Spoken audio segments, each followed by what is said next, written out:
বাড়ছে গরম, রয়েছে তাপপ্রবাহের সতর্কতাও। নিজেকে সুস্থ রাখবেন কিভাবে, গরমে সুস্থ থাকতে কি করবেন এবং কোন কোন বিষয়গুলি এড়িয়ে চলবেন। আপনি যদি বড় অঙ্কের টাকা খরচ না করে এসি ছাড়াই ঘর ঠান্ডা করতে চান, তাহলে আমার আজকের ভিডিওটি আপনার জন্য অত্যন্ত জরুরি। নমস্কার বন্ধুরা, কেমন আছেন আপনারা সবাই? আশা করছি সবাই খুব খুব খুব ভালো আছেন। আমিও কিন্তু খুব ভালো আছি। আমি জয়িতা, রূপের কীর্তিতে আপনাদের আরও একবার স্বাগত জানাই। হাওয়া অফিসের পূর্বাভাস। আগামী দিনে দক্ষিণবঙ্গের বাসিন্দাদের গরমে হাঁসফাঁস অবস্থা হবে। বাঁকুড়া, ঝাড়গ্রাম, পশ্চিম মেদিনীপুর, পশ্চিম বর্ধমান, বীরভূমের মতো বেশ কিছু জায়গায় 40 ডিগ্রির গণ্ডিও ছাড়িয়ে যেতে পারে। তাপপ্রবাহের সতর্কতাও রয়েছে 5 থেকে 6টি জেলায়। এই গরমে নিজেকে ও পরিবারের সদস্যদের সুস্থ রাখাটাই সবথেকে বড় চ্যালেঞ্জ। বিশেষজ্ঞরা এসি বসানোর চেয়ে বরং এই টিপসগুলি মেনে চলার পরামর্শ দিয়েছেন, যেগুলি অত্যন্ত কার্যকর এবং একই সাথে পরিবেশ বান্ধব। চলুন তাহলে সেই টিপসগুলি জেনে নেওয়া যাক। জানালা কখন খুলবেন আর কখন বন্ধ রাখবেন। ঘরের জন্য প্রাকৃতিক আলো অত্যন্ত জরুরি হলেও গরমকালে ঘরে যত সূর্যের আলো ঢুকবে, ঘর তত গরম হয়ে উঠবে। তাই দিনের বেলায় জানালা বন্ধ রাখুন, বিশেষ করে পশ্চিম ও উত্তরমুখী জানলাগুলি। জানালাগুলোয় হালকা রঙের মোটা সুতির পর্দা টেনে দিন। পর্দাটি এমন পুরু হবে যা ঘর অন্ধকার করে দেবে। পর্দার বাইরের দিকে, অর্থাৎ যে অংশ সূর্যের দিকে থাকে, সেই দিকে সাদা কাপড় সেলাই করা থাকলে বা আরেকটি সাদা পর্দা থাকলে সূর্যের আলো প্রতিফলিত হয়ে ঘর ঠান্ডা রাখবে। যতক্ষণ সূর্য প্রখর থাকবে ততক্ষণ পর্যন্ত জানলা দরজা বন্ধ রাখতে হবে। তবে মনে রাখবেন, সূর্যাস্তের পর যখন পরিবেশ কিছুটা ঠান্ডা হওয়া শুরু করবে, তখন পর্দা সরিয়ে ঘরের সব জানলা দরজা খুলে দেবেন, যাতে শীতল বাতাস ঢুকতে পারে। ঘর খুব তাড়াতাড়ি ঠান্ডা রাখার জন্যে ঘরের জানালার মুখে একটি ফ্যান বসিয়ে দিন। এতে ঘরের গরম বাতাস বাইরে বেরিয়ে যাবে। একে বলা হয় ক্রস ভেন্টিলেশন, যা ঘর দ্রুত ঠান্ডা করতে সাহায্য করে। জানালায় যদি হিট প্রোটেক্টিভ উইন্ডো ফিল্ম লাগানো হয়, তাহলে সেটা 78% সৌর তাপ এবং 99% ক্ষতিকারক ইউভি রশ্মি আটকে দিতে পারে, যার ফলে ঘর গরম হওয়া অনেকটা ঠেকানো যায়। উইন্ডো ফিল্ম হলো রঙিন স্টিকারের মতো আবরণ, যেটা জানলার কাচের ওপর বসানো হয়। এটা বিভিন্ন অনলাইন মার্কেটে পাওয়া যায়। তবে উইন্ডো ফিল্ম না থাকলে জানলার বাইরে কাচ সাদা রং করে বা সাদা কাগজ লাগিয়ে দিতে হবে।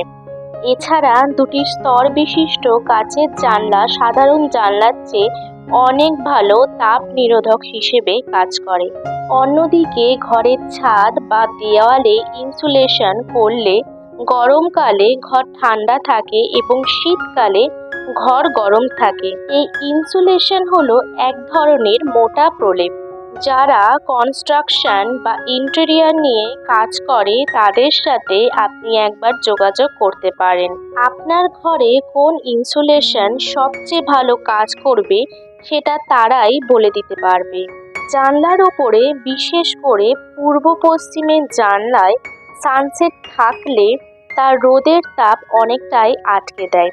সানসেট না থাকলে জানলার ওপর হালকা রঙের ছাউনি টানিয়ে ছায়ার ব্যবস্থা করতে পারেন। ঘরের দেওয়াল, মেঝে, আসবাবপত্রের রং যত হালকা হয় তত কম তাপ শোষণ করে, তাপ প্রতিফলিত হয় বেশি। এতে তাপমাত্রা তেমন বাড়ে না। তাই ঘরের দেওয়াল, মেঝে ও আসবাবপত্রের রং হালকা রাখার চেষ্টা করা যেতে পারে। তাছাড়াও আরেকটি বিষয়ে খেয়াল রাখতে হবে, সেটি হলো ঘরের ভেতরে আসবাবপত্র যতটা সম্ভব কম রাখলে তাপ শোষণও কম হবে। সাদা রং 85% আলো প্রতিফলিত করতে পারে। সাদা রং করা ছাদের বাড়িগুলি দ্বিগুণেরও বেশি ঠান্ডা হয়। অনেকেই আছেন যারা ছাদের রং সাদা করার পরিবর্তে ছাদে সাদা টাইলস বসিয়ে নেন। ছাদ ঠান্ডা রাখার আরেকটি ভালো উপায় হলো ছাদে বাগান করা, আবার ঘাসও বিছিয়ে দেওয়া যায়। এক্ষেত্রে ছাদটি ওয়াটারপ্রুফ বা জল নিরোধক হিসেবেও কাজ করে। এছাড়াও ছাউনি লাগিয়ে দিতে পারেন ছাদে, এতে আপনার ঘর ঠান্ডা হবে। ঘরে টেবিল ফ্যান থেকে এয়ার কুলারের মতো ঠান্ডা হাওয়া পাওয়ার জন্য একটি প্লেটের ওপরে বেশ খানিকটা বরফ রেখে সেই বরাবর টেবিল ফ্যানটি চালিয়ে দিন। তবে বরফ রাখার পাত্রটি অগভীর হলেই ভালো। বরফ না থাকলে ফ্যানের সরাসরি নিচে ঠান্ডা পানীয় জলের বালতিও রাখতে পারেন, এতে আপনার ঘর দ্রুত ঠান্ডা হয়ে যাবে। বিছানা, বালিশ, তোশকের জন্য 100% পাতলা সুতির কাপড়ের বিকল্প নেই, কারণ সিল্ক বা পলিস্টার জাতীয় কাপড় তাপ ধরে রাখে, সেটা সুতিতে হয় না। বিছানার চাদরের ক্ষেত্রে হালকা রং, বিশেষ করে সাদা চাদর বেছে নেওয়া যেতে পারে।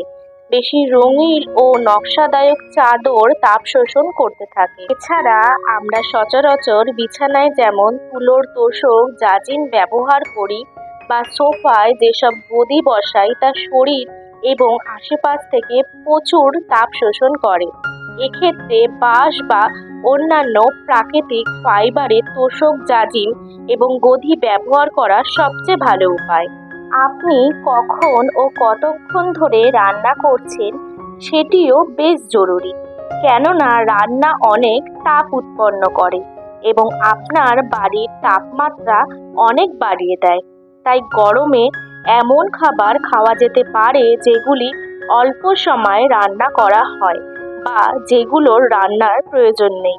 তবে যাদের রান্নাঘর মূল ঘরের বাইরে, তাদের ঘর অনেকটাই ঠান্ডা থাকে।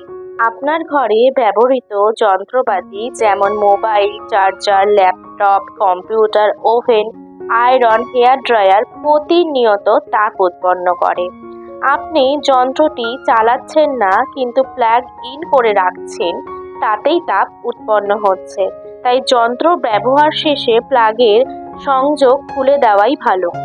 গরমকালে ইলেকট্রনিক্স ডিভাইস যতটা কম ব্যবহার করা যায় ততই ভালো, এতে বিদ্যুৎ কম খরচ হয় এবং ঘর ঠান্ডা থাকে। যদি আপনার বাড়ির আঙিনায় খোলা জায়গা থাকে তাহলে সেখানে ছায়া দেওয়ার মতো বড় গাছ লাগাতে পারেন। গাছ বড় করে তুলতে সময় ও ধৈর্যের দরকার, কিন্তু এর ফলাফল খুবই কার্যকর, কারণ একটি ছায়া দেওয়া বড় গাছ 70% রোদ ঠেকাতে সক্ষম। এক্ষেত্রে জরুরি হলো সঠিক গাছ বাছাই করা, যা আপনার ঘরকে আসলেই ঠান্ডা রাখবে। এছাড়া ঘরে গাছ থাকলে ভিতরের জমা হওয়া কার্বন ডাই অক্সাইড শুষে নেয়, ফলে ঘরের তাপমাত্রা তুলনামূলক কম থাকে। এক্ষেত্রে মানি প্ল্যান্ট, অ্যালোভেরা জাতীয় গাছ বেছে নিতে পারেন।